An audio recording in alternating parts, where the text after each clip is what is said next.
Good morning students. West Bengal বোর্ডের বাংলা মাধ্যমের class 7 এর ছাত্রছাত্রীদের উদ্দেশ্যে বলছি, করোনা পরিস্থিতিতে পড়াশোনার বিস্তর ক্ষতি হয়ে গেছে।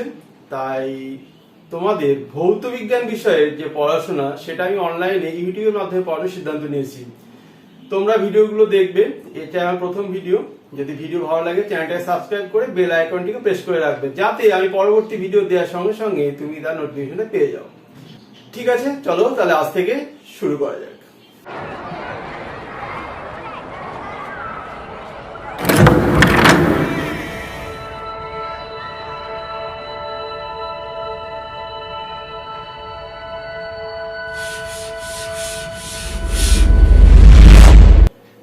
দেখো, চিহ্ন সম্পর্কে আজকে কিছু কথা বলে আমি আমার ক্লাসটা শুরু করছি।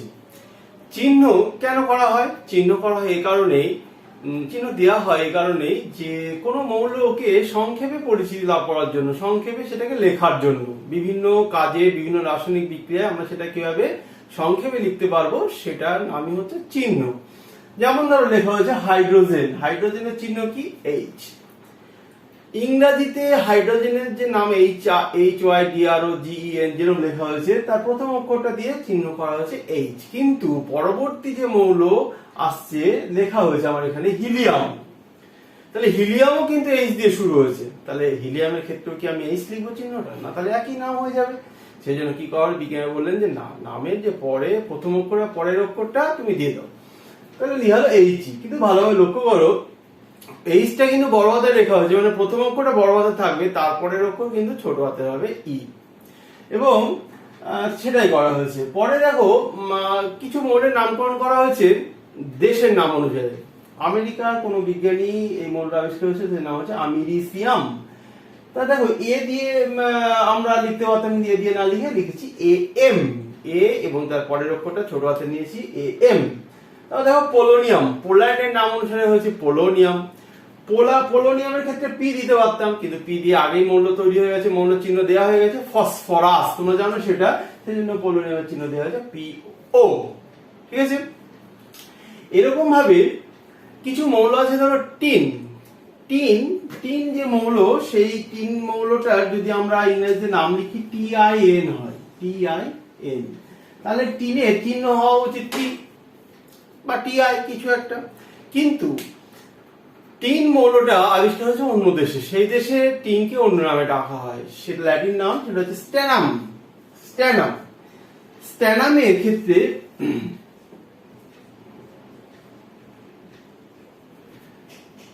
এস দিয়ে তারা শুরু হচ্ছে, তাহলে আমরা এস লিখতে পারি, এস দিয়ে শুরু হচ্ছে, এসটা লিখতে পারি। কিন্তু এস দিয়ে অলরেডি সালফার আছে, তাই আমরা কি করব, SN দিয়ে শুরু হবে স্ট্যানাম বা টিনের যে চিহ্ন। ঠিক আছে, তা এরকম ভাবে আমরা মৌলের চিহ্নগুলোকে শিখতে হবে। তোমাদের কি কাজ হয়?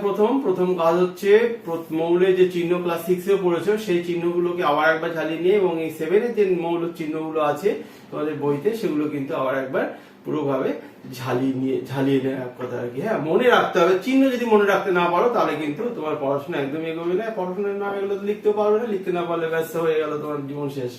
ঠিক আছে, কারণ দেখো এই যে জিনিসগুলো, বেসিক জিনিসগুলো যদি তুমি শিখে যাও না, পরবর্তীতে যখন তুমি কম্পিটিশন পরীক্ষা দেবে, মানে প্রতিযোগিতামূলক পরীক্ষা দেবে, তখন কিন্তু তোমার ভীষণ ভীষণ ভীষণ ভীষণ ভীষণ কাজে লাগবে, যদি কল্পনা করতে পারছো না। এবং যখন তোমার এগুলো পারবে, তখন তোমার দেখবে একটা আলাদা অনুভূতি তৈরি হয়ে যাবে। যাই হোক, তাহলে আমরা চিহ্ন সম্পর্কে যথেষ্ট জ্ঞান লাভ করেছি ধরে নিলাম। এবার আমরা চলে আসছি অণু, পরমাণু এবং এদের রাসায়নিক বিক্রিয়া। আগে আমরা শিখবো পরমাণু, কারণ দেখো অণুর আগে পরমাণু আসে। কারণ পরমাণু কথাটা আমাদের ভারতীয় বিজ্ঞানী কণা বলেছেন যে কিছু একটা আছে যে কোনো একটা পদ থেকে ভাঙতে ভাঙতে যেটাকে ভাঙা যায় না, সে পদার্থের ক্ষুদ্রতম অংশ, সেটাকে নাম দিয়েছেন পরমাণু। সেই সময়তে কিন্তু অণুর ধারণা তার কারো ছিল না। সেই একই সময়তে বাইরের দেশের বিভিন্ন বিজ্ঞানীরা এই নিয়ে কিন্তু অনেক কথাবার্তা বলেছিলেন। বললেন যে কোনো মৌলের সবচেয়ে ছোট যে কণা, সেই কণাটা হচ্ছে যাকে আর ভাঙা যায় না, সেটা হচ্ছে পরমাণু। এরপরে ডাল্টন আসলেন, বিখ্যাত বিজ্ঞানী। ডাল্টন তার বিখ্যাত পরমাণুবাদ আমাদের সামনে প্রকাশ করলেন। পরমাণুবাদে প্রকাশ করার সঙ্গে সঙ্গে ডাল্টনও বললেন যে পরমাণুকে ভাঙা যায় না, পরমাণু হচ্ছে কোনো মৌলিক কোনো পদার্থের আর কি ক্ষুদ্রতম কণা। তিনি বললেন মৌলিক পদার্থের ক্ষুদ্রতম কণা হচ্ছে মৌলিক পরমাণু, আর যৌগিক পদার্থের ক্ষুদ্রতম কণা হচ্ছে যৌগিক পরমাণু। That's all. দেখো সেই সময়তে যেহেতু ডাল্টনের সময়তে মৌলের অণু বা যৌগের অণুর ধারণাই ছিল না, সেই কারণে উনি এইভাবে বলেছেন মৌলিক পরমাণু যৌগিক পরমাণু। যদিও ব্যাপারটা কিন্তু যৌগের পরমাণু ব্যাপারটা মানে একদমই ঠিক না, বেগ আইডিয়া, এটা তোমরা নিও না। সেই সময়তে ছিল বলে আমি আমার মুখ থেকে বললাম। পরমাণু যখন আমরা বলবো পরমাণু, পরমাণু কার? তুমি বললে স্যার একে নাম বলবো? হ্যাঁ বলো। তুমি বললে স্যার হাইড্রোজেন পরমাণু। কেমন দেখতে স্যার? আর দেখো মানুষ কেমন দেখতে? স্যার লম্বা লম্বা হয়। গোল গোল তরমুজের মতো মানুষ হয় না, লম্বা লম্বা হয়। পরমাণু কিন্তু সবাই কিন্তু গোল গোল হয়, একদম প্রতিটাই গোল গোল হবে। স্যার তাহলে কি সবাই একই রকম গোল হবে? মানুষ তো মোটামুটি স্যার সবাই একটা নির্দিষ্ট হয় না, প্রত্যেকটা পরমাণু আকার কিন্তু আলাদা। মানুষেরও কিন্তু আকার যে সবাই সমান তা নয়, একটু কম বেশি হতে থাকে। পরমাণুর ক্ষেত্রেও কিন্তু কম বেশি করতে কমতে কমতে বেশি এরকম ভাবে কিন্তু চলতে থাকবে। অর্থাৎ একই আকার কোনো দুটো পরমাণু এরকম কিন্তু হবে না, তবে সবারই আকার কিন্তু গোল হবে, গোলাকার হবে। এবং গোলটা কিরকম হবে? গোলটা হচ্ছে ফুটবলের মতো গোল। গোলটা কিন্তু রুটির মতো নয়, অর্থাৎ পরমাণু কিন্তু 3 ডাইমেনশন, অর্থাৎ 3টে ডাইমেনশন আছে, অর্থাৎ এক্স ওয়াই এবং জেড অ্যাক্সিস। আমরা কোনো পরমাণুকে কিন্তু ব্ল্যাকবোর্ডে আঁকতে পারি না, পরমাণু কেমন দেখতে আর কি আকারটাকে। তবে আমাদের এখানে তো ব্ল্যাকবোর্ডই আছে। আমি তো তোমার কাছে একটা ফুটবল নিয়ে এসে দেখাতেই পারি, কিন্তু ফুটবল নিয়ে এসে শুধু দেখানোই হবে, কিন্তু অন্যগুলো করতে মুশকিল হবে। তাই জন্য আমরা ব্ল্যাকবোর্ডের ইউজ করবো, ব্ল্যাকবোর্ড ইউজ করে কিন্তু আমরা এগুলো করবো। তা আমরা প্রথম জায়গায় চলে আসছি, পরমাণুর একটা ছবি আঁকছি, যে পরমাণুটা কেমন দেখতে। পরমাণু দেখতে কেমন বলতে, আচ্ছা স্যার একটা ছবি আঁকুন। আচ্ছা পরমাণু ছবি আঁকছি। পরমাণু একটা গোল পরমাণু, দেখো হাত দিয়ে ছবি আঁকা হচ্ছে, মোটামুটি গোল হয়েছে। এই পরমাণু স্যার পরমাণু তো হয়ে গেল, তো ভাঙা যায় না, আর তো কিছু নেই ভেতরে না। ডাল্টন কিন্তু এটা ঠিক বলেন। পরমাণুর মধ্যে কিন্তু অনেক কণিকা আছে, তার মধ্যে প্রধান 3টি কণিকা আছে। সেটা হচ্ছে কি কি? ইলেকট্রন, প্রোটন এবং নিউট্রন। কোনটা কোথায় থাকে? বলে স্যার আপনি ছোট গোলগুলো দিলেন কেন? না, এই যে ছোট গোল অংশটা দিলাম না, এটাতে কি আছে জানো? এটাকে বলা হয় নিউক্লিয়াস। নিউক্লিয়াস বা পরমাণু কেন্দ্রক। নিউক্লিয়াস, দেখো নিউক্লিয়াস বা কেন্দ্রক, এখানে কে থাকে? এখানে থাকে হচ্ছে প্রোটন। প্রোটন থাকে। আর কে থাকে? আর নিউট্রন থাকে। প্রোটন আর নিউট্রন থাকে। খুব ভালো কথা স্যার, প্রোটন আর নিউট্রন থাকে বলছেন, গুড, কোনো সমস্যা নেই।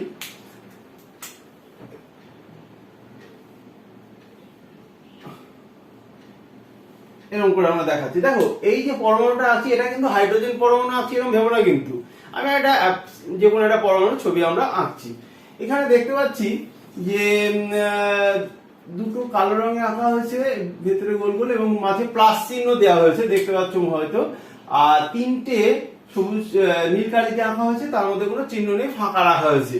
যেগুলো ফাঁকা আছে সেগুলোকে বলা হচ্ছে, আমরা বলছি নিউট্রন, আর যেগুলো প্লাস চিহ্ন আছে সেটা হচ্ছে প্রোটন। তাহলে পরমাণুর কেন্দ্রক বা নিউক্লিয়াসের মধ্যে কি কি থাকে? কি কি থাকে বললাম? 1 নম্বর হচ্ছে প্রোটন, 2 নম্বর হচ্ছে নিউট্রন। স্যার খুব সুন্দর জিনিস তো। আর এই যে ফাঁকা স্যার, এগুলো কি খেলা করার জন্য? ফুটবল মাঠ? হ্যাঁ, পরমাণুর বেশিরভাগ জায়গাটাই ফাঁকা, বেশিরভাগ জায়গাটাই ফাঁকা। অল্প একটু জায়গার মধ্যে, যেটাকে আমরা নিউক্লিয়াস বলছি, সেখানে গাদাগাদি ওপরে একদম প্রোটন আর নিউট্রন গুলো থাকে। প্রোটন গুলোর যে তড়িৎ আধান আছে সেটা কিন্তু প্লাস, পজিটিভ বা ধনাত্মক আধান যুক্ত, আর নিউট্রন গুলো কিন্তু নিস্তড়িত। এখন এই প্রোটন এবং নিউট্রন এক জায়গায় এরকম থাকলে, একটা থাকলে কোনো সমস্যা ছিল না। নিউট্রন যদি একসঙ্গে 100টা থাকে তাও সমস্যা নেই, তার কারণ তার কোনো চার্জ নেই, দেখতে পাচ্ছি। কিন্তু প্রোটন যদি একসঙ্গে 2টো বা তার বেশি থাকে, তাহলে কি হবে? একই চার্জ যুক্ত, অর্থাৎ ধনাত্মক চার্জ বা ঋণাত্মক চার্জ যে কোনো চার্জই হোক না কেন, একই চার্জ যদি যুক্ত কণিকা যদি একাধিক থাকে তাদের মধ্যে কি হয়, বিকর্ষণ হয়, তাই না?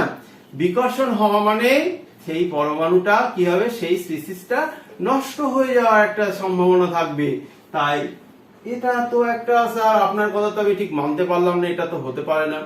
না দেখো, এটা হয় কিভাবে হয়, তুমি এই যে দুটো কালো অংশটা আমি বলেছি, এটা হচ্ছে প্রোটন দুটো, এই প্রোটনটা নিউট্রন হয়ে যায়, নিউট্রনটা প্রোটন হয়ে যায়। অদ্ভুত ব্যাপার। বিজ্ঞানীরা বলছেন যে না দেখো, যেটাকে তুমি প্রোটন বলছো কিছুক্ষণ মানে ফ্র্যাকশন অফ সেকেন্ডের মধ্যে সেই প্রোটনটা নিউট্রন হয়ে যায়, নিউট্রনটা প্রোটন হয়ে যায়। এবং এই আদান প্রদান মানে এই যে জিনিসটা পারস্পরিক রূপান্তর, এই রূপান্তরটা হয় কার মাধ্যমে, একটা বিশেষ ধরনের কণা, সেই কণাটার নাম হচ্ছে মেসন কণা। মেসন কণার আদান প্রদানের মাধ্যমে, তাহলে কার আদান প্রদানের মাধ্যমে প্রোটনটা নিউট্রন, নিউট্রনটা প্রোটন হচ্ছে মেসন কণা, মেসন কণা, তাই তো? মেসন কণার আদান প্রদানের মাধ্যমে আমাদের প্রোটন নিউট্রন, নিউট্রনটা প্রোটন, অর্থাৎ এই যে দুটো প্রোটনের মধ্যে যে বিকর্ষণ বলটা কার্যকরী হবে অত্যন্ত গম্ভীর ভাবে, তার আগেই একটা প্রোটন নিউট্রন হয়ে গেল, ব্যাস খেলা শেষ হয়ে গেল। আর কি, বিকর্ষণটা আর হলো না, অতএব পরমাণু কিন্তু সুস্থিত থাকলো। এবার আসছি যে আর কি কিছু আছে। ইয়েস, আর আছে, কি আছে, ইলেকট্রন আছে। ইলেকট্রন গুলো পরমাণু কেন্দ্রক অর্থাৎ নিউক্লিয়াসকে কেন্দ্র করে বিভিন্ন কক্ষপথে ঘুরতে থাকে। যেমন ধরো এখানে আমরা আর একটা কক্ষপথ নিলাম, ঠিক আছে? এইটা প্রথম কক্ষপথ। এই প্রথম কক্ষপথে দুটো ইলেকট্রন থাকতে পারে, দ্বিতীয় কক্ষপথে সর্বোচ্চ 8টা ইলেকট্রন থাকতে পারে, ঠিক আছে? 4, 5, 6, 7, 8, 8টা ইলেকট্রন থাকতে পারে। এরকম ভাবে আমরা মোট 7টা কক্ষপথ পেতে পারি কোন পরমাণুতে। যেমন সব পরমাণুতে 7টা কক্ষপথ পাও এরকম বলছি না, কিন্তু মানে আমাদের মৌলের সংখ্যা হচ্ছে প্রাকৃতিক মৌল 92টা, আর কৃত্রিম মৌল ধরে 118, 120 এর বাড়তে থাকবে কিন্তু এটা, ঠিক আছে? কৃত্রিম মৌলের সংখ্যা বাড়বেই। কৃত্রিম মৌল মানে যেটা পরীক্ষাগারে তৈরি করা হয়েছে, পৃথিবীতে যেগুলো পাওয়া যায়নি, বিজ্ঞানী যেগুলো বানিয়েছেন। তাহলে আমরা পরমাণুর মধ্যে 3টে কণিকা পেলাম প্রধান, ইলেকট্রন, প্রোটন আর নিউট্রন। ইলেকট্রন গুলো তাহলে কি কোনো চার্জ আছে, সেটা তো বলা হয়নি, তাই তো? ইলেকট্রন গুলোর কি কোনো চার্জ আছে, সেটা বলা হয়নি। তাহলে ইলেকট্রন, হ্যাঁ ইলেকট্রনের চার্জ আছে। সেটা কি চার্জ না, negative charge. Negative electron, negative charge যুক্ত কণিকা, অর্থাৎ ঋণাত্মক চার্জ যুক্ত কণিকা হচ্ছে ইলেকট্রন। আর প্রোটন হচ্ছে ধনাত্মক চার্জ বা পজিটিভ, আর নিউট্রন হচ্ছে কোনো চার্জ নেই মানে নিস্তড়িত। এই হচ্ছে পরমাণুর গঠনের খুব সিম্পল ব্যাপার। যদিও এটাকে 2 ডাইমেনশন বা রুটির মধ্যে রাখা হয়েছে, কিন্তু এটা ফুটবলের মতো, তোমাদের প্রথমে বলে দিই। বিজ্ঞানীরা প্রথমে বলেছিলেন যে রুটির মতো, পরবর্তীকালে মডিফিকেশন হয়ে এসছে যে না, পরমাণু কিন্তু রুটির মতো নয়, ফুটবলের মতো। ওকে, দেখো এখানে তোমরা যে পরমাণুটার ছবি চিত্র দেখতে পাচ্ছ, সেটা হচ্ছে সোডিয়াম পরমাণু, ঠিক আছে? Sodium, Na। কেন সোডিয়াম পরমাণু বলছি? সোডিয়াম পরমাণুতে মোট ইলেকট্রন সংখ্যা আছে 11টা, এবং ভেতরে মোট প্রোটন সংখ্যাও কিন্তু 11টা আছে। আমার জায়গার সংকলনের জন্য তুমি বলে দিচ্ছি আর কি, তুমি ধরে নাও এখানে কিন্তু 4, 5, 6, 7, 8, 9, 10, 11, হ্যাঁ। আবার তোমার নিউটন সংখ্যাও কিন্তু যথেষ্ট সংখ্যায় থাকবে। তো এইভাবে করে আছে। এখন কথা হচ্ছে সোডিয়াম যে পরমাণুটা আমরা এঁকেছি এখানে, এখানে দেখো শেষ কক্ষপথ, মানে কক্ষপথ বলেছিলাম যে 7টা থাকতে পারে সর্বোচ্চ, এখানে 3টে কক্ষপথ আমরা নিয়েছি, আছে আর কি। দেখো 2, 2 8 10 আর একটা ইলেকট্রন, মোট হচ্ছে 11টা ইলেকট্রন আছে। তা এই যে একটা ইলেকট্রন আছে, এই একটা ইলেকট্রন কি লাফ মেরে এখানে আসতে পারবে, নিচে আসতে পারবে? দেখো নিচে আসার কোনো জায়গা নেই, কারণ এখানে কিন্তু 8টা ইলেকট্রন আছে। দ্বিতীয় কক্ষপথে 8টার বেশি ইলেকট্রন কিন্তু থাকতে পারে না, এবং প্রথম কক্ষপথে 2টোর বেশি ইলেকট্রন থাকতে পারে না, তৃতীয় কক্ষপথে 18টার বেশি ইলেকট্রন থাকতে পারে, এরকম নিয়ম আছে। নিয়মগুলোতে আমরা আসবো পরে সুযোগ পেলে। ধরো এবার তুমি কি করলে, সোডিয়াম পরমাণুকে, মানে একটাই পরমাণু নিয়েছো, সেটাকে তুমি শক্তি প্রয়োগ করতে থাকলে, vibrational Shakti, rotational Shakti, any form of energy, যে কোনো একটা শক্তি তুমি প্রয়োগ করলে। তোমার ধরো খুব খিদে পেয়েছে, তুমি বেশ কিছু খাওয়া খেয়ে নিলে, শক্তি পেয়ে যাও। তো সেরকম পরমাণুকে শক্তি দেওয়া হলো। শক্তি পেলে কি করবে, এই যে ইলেকট্রনটা আছে এ একদম শক্তি বেশি হয়ে গেলে দূরে যাওয়ার চেষ্টা করবে। দূরে এতটাই পরিমাণে শক্তি তুমি বাইরে থেকে দিয়েছো যে এখান থেকে এ একদম সোজা গিয়ে 7 সমুদ্র 13 নদী পার হয়ে চলে যাবে, অর্থাৎ এ আর এখানে ফিরবে না। তার মানে ব্যাপারটা কি দাঁড়ালো, ব্যাপারটা দাঁড়ালো, দেখো সোডিয়াম থেকে একটা ইলেকট্রন চলে গেল। একটা ইলেকট্রন যদি সোডিয়াম থেকে চলে যায় তাহলে কি তৈরি হয়, সোডিয়াম থেকে একটা ইলেকট্রন চলে গেলে তৈরি হয় Na+, অর্থাৎ সোডিয়াম প্লাস তৈরি হচ্ছে, সোডিয়াম প্লাস, অর্থাৎ সোডিয়াম একেবারে প্লাস চিহ্ন যুক্ত যদি কোনো স্পিসিস হয় তখন তাকে আমরা বলি ক্যাটায়ন। তাহলে সোডিয়াম ক্যাটায়ন তৈরি হয়। এখানে ইলেকট্রন নিতে পারলো না, দিতে পারলো সহজে, শক্তি দিলাম চলে গেল। সেরকম ম্যাগনেসিয়ামের ক্ষেত্রে, এই নিচে 11 লিখলাম ইলেকট্রন বা প্রোটন সংখ্যা, আর ম্যাগনেসিয়ামের ক্ষেত্রে 12টা ইলেকট্রন আছে। সেখান থেকে যদি 2টো ইলেকট্রন চলে যেতে পারে, অর্থাৎ আমরা দেখতে পাচ্ছি যে 2টো ইলেকট্রন চলে গেলে +2 হবে, Mg ওপরে +2 হবে, ডান দিকে ওপরে +2, আর এখানে প্লাস মানে +1, ঠিক আছে। কোন ইলেকট্রনটা তাহলে চলে যেতে পারছে, শক্তি দেওয়ার ফলে বাইরের কক্ষপথে যে ইলেকট্রন থাকে সেটা চলে যেতে পারে, এবং এর ফলে তৈরি হয় কি না আয়ন। অর্থাৎ আমরা কিন্তু আয়ন তৈরি শিখে নিলাম, আয়ন তৈরি। এই যে আয়ন তৈরিটা হলো, এটা কি তৈরি আয়ন হলো, ক্যাটায়ন। আয়ন কয় প্রকার, 2 প্রকার, এক হচ্ছে ক্যাটায়ন আর একটা হচ্ছে অ্যানায়ন। তাহলে আমরা এতক্ষণ যে দুটো আয়ন তৈরি শিখলাম সেটা হচ্ছে ক্যাটায়ন তৈরি। ক্যাটায়ন ছাড়াও আরেকটা আয়ন আছে, সেটা হচ্ছে বলা হচ্ছে অ্যানায়ন। অ্যানায়ন কি করে হবে, ধরো তুমি এক কাজ বললে কি যে স্যার আমি এই যে সোডিয়াম পরমাণু নিয়েছেন না, এই পরমাণুটা একই রকম দেখতে, তাই আমরা কি করলাম, সোডিয়াম পরমাণুর জায়গায় আমরা বললাম যে না এবার তাহলে তুমি ক্লোরিন পরমাণু নাও। ক্লোরিন পরমাণুর মোট ইলেকট্রন সংখ্যা হচ্ছে 17, তাহলে 2 আর 10টা হয়েছে 11টা, তাহলে আমাকে আরো কটা দিতে হবে, আরো দিতে হবে, কটা দিতে হবে, আর 6টা দিতে হবে, তাই তো, আরো 6টা আমাকে দিতে হবে। আমি এটাকে দিয়ে দিলাম 3 4 5 6, এই ধরো 7টা হলো, বাইরের পক্ষে 7টা। তা এই যে 7টা ইলেকট্রন আছে, 7টা ইলেকট্রন বাইরের কক্ষে, মানে 3 নম্বর কক্ষপথটা সবচেয়ে শেষের কক্ষপথ, সেটাই হচ্ছে বাইরের কক্ষপথ। আমরা বলবো বাইরের কক্ষপথে একটা নাম আছে, সেটাকে বলা হয় যোজন কক্ষপথ বা যোজ্যতা কক্ষপথ, ঠিক আছে। ভ্যালেন্সি সেল ইংরেজিতে বলা হয়, বা ভ্যালেন্স সেল। এখন বাইরের কক্ষপথে 8টা ইলেকট্রন যদি থাকে কোন মৌলের পরমাণু, সেটা অবশ্যই হয় কি, সেটা হিলিয়াম বাদে সবাই হচ্ছে নিষ্ক্রিয় মৌল হয়, বাদ বাকি সব আয়ন হয়। সেটা ক্যাটায়ন হতে পারে, অ্যানায়ন হতে পারে। দেখো বাইরের কক্ষে 7টা ইলেকট্রন আছে, একটা ইলেকট্রন নেওয়া তো খুবই সোজা, একটা ইলেকট্রন নিলে 8টা হয়ে যাবে, আর না লেগে 7টা ছাড়তে হবে। দেখো তোমাকে 8টা করতে হবে বাইরের কক্ষে, তার জন্য তুমি একটা নেবে না 7টা ছাড়বে, কোনটা তোমার কাছে সুবিধাজনক বলো, নিশ্চয়ই একটা নেয়া। 7টা ছাড়তে গেলে তোমাকে কত শক্তি নিতে হবে, শক্তি নিলে কি একটা করে বেরোবে, আমরা একটা দেখেছি। তাই কি করবে ক্লোরিন, ক্লোরিন কি করবে না, ক্লোরিন একটা ইলেকট্রন নিয়ে নেবে, কারণ ক্লোরিনের 17টা আছে, একটা ইলেকট্রন নিলে ইলেকট্রন বেশি হয়ে যাবে, তখন এটাকে এটা উপরে মাইনাস বা -1 হয়ে যাবে, Cl -1 হয়ে গেল। Cl -1 মানে অ্যানায়ন তৈরি হলো।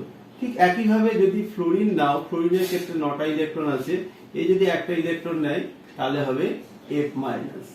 আবার একইভাবে যদি তুমি অক্সিজেন নাও, অক্সিজেনের কটা ইলেকট্রন আছে? 8টা ইলেকট্রন আছে অক্সিজেনের। অক্সিজেন দুটো ইলেকট্রন নিতে পারবে, নিলে কি হবে? O মাইনাস 2, অর্থাৎ অ্যানায়ন তৈরি তোমাদের হয়ে গেল। তাহলে আমরা এটা কি তৈরি করলাম? অ্যানায়ন। তাহলে ক্যাটায়ন তৈরি এবং অ্যানায়ন তৈরি দুটো আমরা শিখলাম। ক্যাটায়ন তৈরি শিখেছি সোডিয়াম Na+, Mg+2, অ্যানায়ন শিখলাম Cl-, F-, O-2। ঠিক আছে? তাহলে আজকে আমরা ক্যাটায়ন অ্যানায়ন পর্যন্তই শিখলাম। পরবর্তী ভিডিওতে আমরা যেরকম ভাবে তোমাদের সিলেবাসে আছে সেভাবে করতে করতে যাব। তোমরা ভালো থেকো, আশা করি ভালোই থাকবে। ভালো থাকার চেষ্টা করতে হবে, বাড়ির সবাইকে ভালো রাখবে। আর চ্যানেলটাকে সাবস্ক্রাইব করে বেল আইকনটিকে অবশ্যই প্রেস করে রেখো, যাতে পরবর্তী ভিডিও তোমরা পাও। প্রতি সপ্তাহে অন্তত 2টো ভিডিও তোমরা পাবে। ঠিক আছে?